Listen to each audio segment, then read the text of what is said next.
Le divorce ou la prison. Je pensais connaître l'homme avec qui je partageais ma vie. Mais parfois, on peut dormir à côté de quelqu'un pendant des années, sans jamais savoir qui il est vraiment. Aujourd'hui encore, quand je repense à cette journée, j'ai des frissons. Parce qu'en quelques heures, mon mariage entier s'est écroulé devant mes yeux. Tout avait pourtant commencé normalement. Mon mari et moi étions mariés depuis 6 ans. On avait nos problèmes comme tous les couples, mais jamais je n'aurais imaginé qu'il cachait quelque chose d'aussi énorme. C'était un homme calme, organisé, très discret sur son téléphone et sur ses déplacements. Mais comme beaucoup de femmes mariées, j'avais fini par considérer certaines choses comme normales. Ses absences, ses voyages imprévus, ses appels qu'il prenait dehors, tout ça faisait partie de notre quotidien. Et moi, je lui faisais confiance. Une confiance aveugle. Jusqu'au jour où tout a basculé. Ce matin-là, il avait oublié son deuxième téléphone dans la voiture. Oui, un deuxième téléphone. Je ne savais même pas qu'il en avait un. C'est en cherchant les clés du portail que je suis tombée dessus sous le siège. Au début, je pensais que c'était un téléphone de travail. Mais quelque chose m'a poussée à regarder. Le téléphone vibrait sans arrêt. Puis un message est apparu sur l'écran. Les enfants demandent quand tu rentres. Mon cœur s'est arrêté. Les enfants? Quels enfants? J'ai senti mes mains devenir froides. J'ai ouvert le téléphone. Et ce que j'ai vu a détruit ma vie. Des photos. Des centaines de photos. Mon mari, avec une autre femme. Pas juste une relation cachée. Non. Une vraie famille. Des anniversaires. Des sorties. Des fêtes. Et surtout, 3 enfants. 3. Je tremblais tellement que le téléphone a failli tomber de mes mains. Puis j'ai vu pire. Une photo de mariage. Légale. Avec signature. Témoin. Alliance. Mon souffle s'est coupé. Je relisais les documents encore et encore, incapable d'accepter ce que je voyais. Mon mari était légalement marié à une autre femme. Et ça faisait des années. Des années pendant lesquelles moi, je vivais dans le mensonge.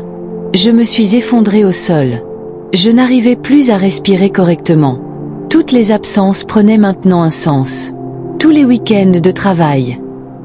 Tous les appels cachés. Tout. Je voulais l'appeler immédiatement. Mais quelque chose en moi voulait d'abord comprendre jusqu'où allait ce mensonge. Alors j'ai continué à fouiller. Et ce que j'ai découvert ensuite était encore plus choquant. Cette femme ne savait pas non plus pour moi. Oui. Elle aussi pensait être l'unique épouse. Mon mari avait construit 2 foyers parallèles. 2 vies. 2 familles. Et aucun de nous ne connaissait l'autre. J'étais en état de choc. Je ne savais plus si je devais pleurer, crier, ou partir immédiatement. Mais le destin a décidé d'accélérer les choses. Parce qu'au moment même où je regardais les messages, le téléphone a sonné. C'était elle. La deuxième femme. Je ne sais même pas pourquoi, mais j'ai décroché. Au début, elle parlait normalement. « Chérie, tu as oublié ton téléphone. » Puis elle s'est arrêtée. Parce qu'elle a entendu ma respiration. Un silence. Puis elle a demandé « Qui êtes-vous » Je n'oublierai jamais ce moment. Parce que dans cette seconde, 2 femmes ont compris qu'elles avaient été trompées par le même homme. Je lui ai dit la vérité. Directement. Et elle s'est mise à pleurer. Elle aussi était victime. Elle aussi vivait dans un mensonge. On a parlé pendant presque 1 heure. 2 inconnus liés par la même trahison. Et plus on parlait, plus la vérité devenait horrible. Mon mari falsifiait des documents. Mentait sur ses déplacements. Utilisait des noms différents selon les endroits. C'était tellement grave que cette femme m'a dit quelque chose qui m'a glacé le sang. Tu sais qu'il peut avoir de sérieux problèmes avec la justice pour ça? Prison. Le mot tournait dans ma tête. Quand mon mari est rentré le soir, il a compris immédiatement que quelque chose n'allait pas. Je l'attendais dans le salon, avec les documents posés devant moi. Il est devenu pâle. Très pâle. Je lui ai demandé une seule chose. Depuis combien de temps tu nous mens? Il n'a pas répondu. Il s'est assis. Silencieux. Puis il a commencé à pleurer. Oui, pleurer.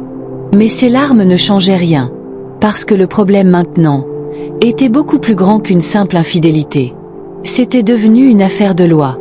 Une affaire qui pouvait détruire sa vie entière. Et cette nuit-là, après des heures de dispute, j'ai fini par lui dire quelque chose que je n'aurais jamais imaginé dire à mon propre mari. C'est le divorce ou la prison. Le silence qui a suivi était terrifiant. Mais ce que je ne savais pas encore, c'est que quelqu'un d'autre allait entrer dans cette histoire. Quelqu'un qui allait révéler un secret encore plus sombre sur mon mari. Un secret qui allait nous faire comprendre que cette double vie n'était peut-être pas son pire crime. Alors dites-moi, est-ce qu'un homme mérite une seconde chance après un mensonge pareil? Ou certaines trahisons doivent-elles forcément finir devant la justice? Et vous, qu'auriez-vous fait à ma place? Abonne-toi à Le Lieu de Confession by Jimmy Résolution. Parce que la suite de cette histoire va dépasser tout ce que vous imaginez. Bienvenue dans Le Lieu de Confession by Jimmy Résolution. Ici, lorsque la pluie tombe et que le tonnerre gronde, les voix se libèrent. Les secrets enfouis refont surface. Les vérités que personne n'a jamais osé prononcer trouvent enfin un refuge. Dans cet espace, des hommes et des femmes viennent déposer leurs blessures, leurs regrets, leurs fautes, leurs espoirs.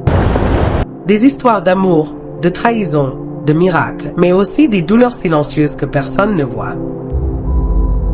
Ici, rien n'est inventé. Chaque mot est réel, chaque émotion est vraie, chaque confession est un morceau de vie livré en toute discrétion.